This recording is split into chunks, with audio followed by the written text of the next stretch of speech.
Alright, what up? So we got this NP300. Customer complains that they hear a low ticking noise when they start the vehicle. Asked me to take a look at it. So what I got my scope hooked up here with my pulse sensor and my homemade stethoscope setup. Right, so I'm gonna use this to just verify the noise that she's getting. Right, as you see when I tap, I get a frequency, a waveform basically. So I'm gonna let my boys start the vehicle up, and we're gonna try to hold down where this hunt where this noise is coming from. Go ahead. Alright, as you can tell, you hear a loud ticking noise. So I suspect that is a alternator bearing. With the help of my boy here, I gotta hold my scope real quick. Anytime you hear the noise, look at the scope. Right now I'm positioned right on top of the alternator. See that spike?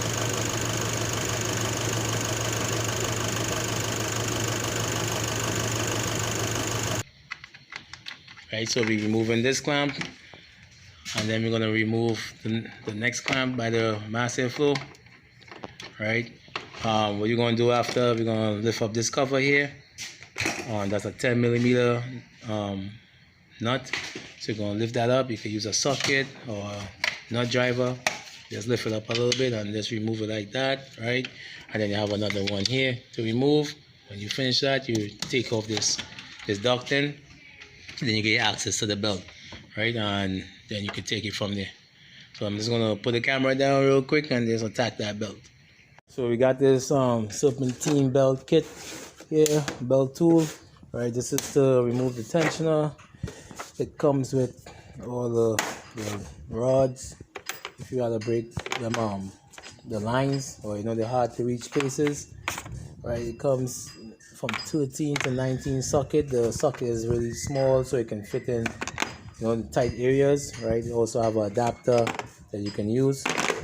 Right, so this is the tool that we're going to use to remove the belt, and also to see if we could break the bolt on the, on the tensioner. Yeah, the last shop replaced both belts on this vehicle, and the client wasn't impressed with the work they did, right? So she brought it to me, asked me if I could check it out. What I'm seeing here, the first bearing feel, the idle bearing feel like it's good. I'm not really so sure about the alternator bearing, but the tensioner bearing is sounding horrible. So I recommend that I'm going to change this tensioner bearing, right? But I'm still going to go after the alternator bearing because these clutch bearings tend to make noise and feel.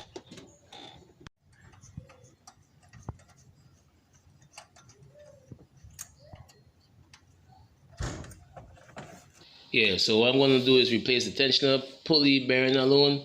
I don't have the alternator bearing in stock, so the customer will have to return for me to do that, right? So I'm just going to pop in a new bearing on a tensioner, because you heard how it was sounding, right? As I said, man, to be honest, this was done by the next shop. I was hoping when they take off the belt, they could rotate the pulley and see what was bad, but I guess they didn't do it. So I gotta do it now. Right, so since we're here, we're gonna recommend that we change this belt also. This belt was changed some weeks ago by another shop. I'm not sure what happened here, but you're gonna install a new genuine belt here. Right, it's a 7PK 1750. We got the new bearing installed. This was the old one. Right, so as I said, I'm gonna put it up. Yeah, so it's kind of hard to film and also do this job because they have a lot of tension on this tensioner, right? So I'm making sure that all the belt is fitted properly, right? So we don't want to damage the new belt, right? As I said, the customer has to come back to get this alternator tensioner replaced, right? She said she getting fed up with that noise, you know what I mean? And she don't want no problem. So I'm just gonna make sure that everything is put back together like it's supposed to, right? And I'll also take it from there after when she returns, right? So this is how the tool works. Basically, you get more leverage to refit the belt, and it's actually a really good tool for them tight spots. Now what we're doing here is tensioning the power steering pump belt, right? The big drive belt is on. Make sure that it's aligned properly.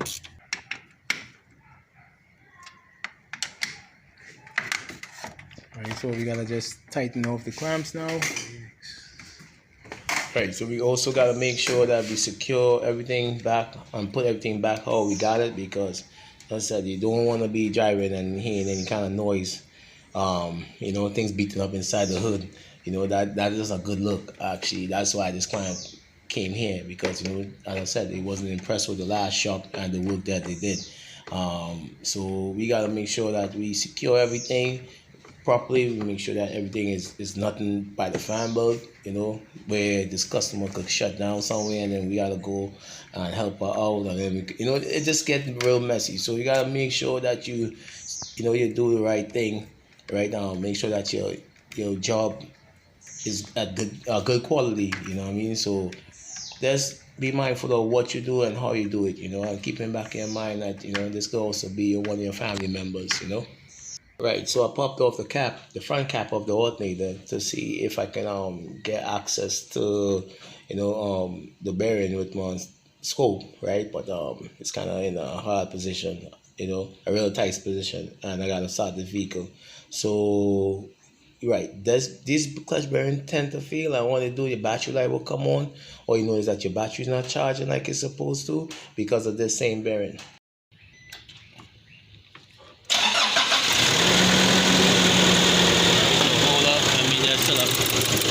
Set up my scope here. I gotta get a better stand.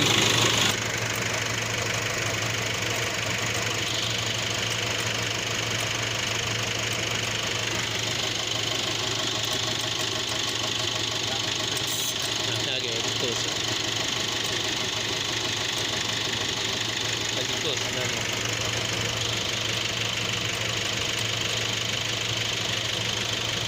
So this is my scope on the rope. I use this to go into these hard to reach places to find these noises.